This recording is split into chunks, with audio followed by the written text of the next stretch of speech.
Everyone knows the situation with the Joint Admissions and Matriculation Board, Jamb, where they recorded a very large scale of failures at the last exam that was written, and everything that has been brought to light that there were errors with the examinations and in turn led to a lot of students failing. Yes, so we're here again with this new mango drop, so let's dive in.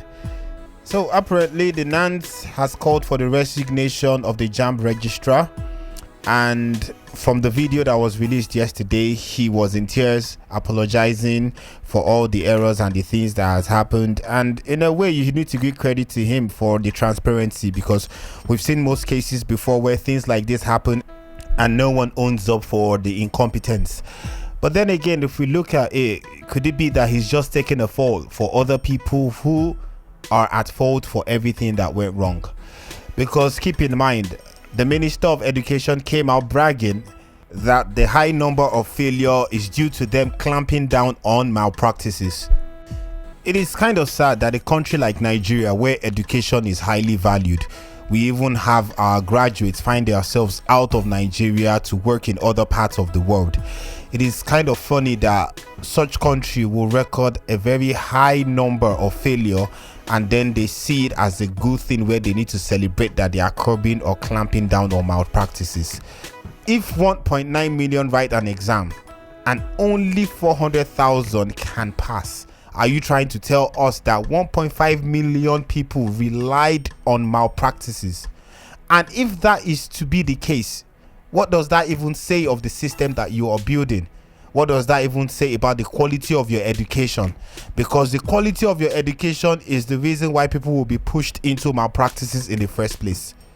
So instead of coming out to say, oh, we have done a right thing and we have clamped down on malpractices, what you should do is to hit the ground running, jump on your feet, and try to tackle the problems of why you're having mass failure. Not to come out and say, oh, the measures you're putting in place are working. Which is my own major problem with the Minister of Education in the first place. This can only mean that your education is not even up to par. And this is why I feel the Minister of Education as well needs to be questioned, or he has to address the people again.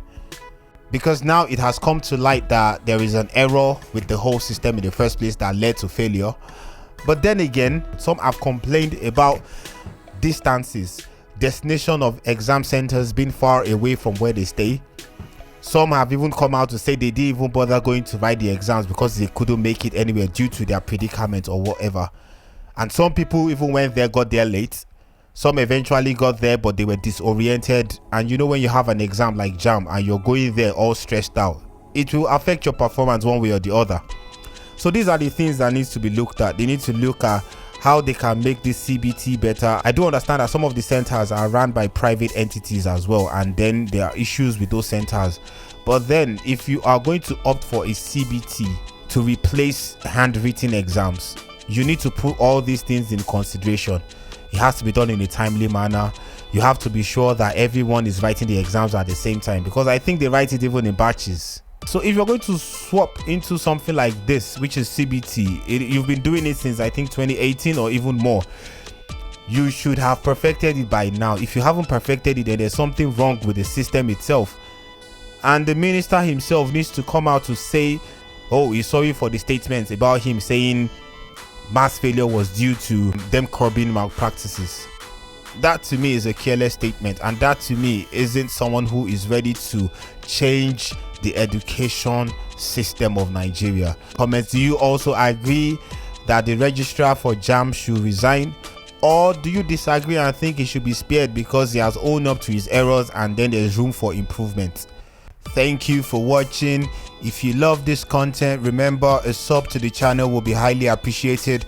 Leave your comments below and follow us on all social media platforms, and we out. We'll see you on the next bit. Peace.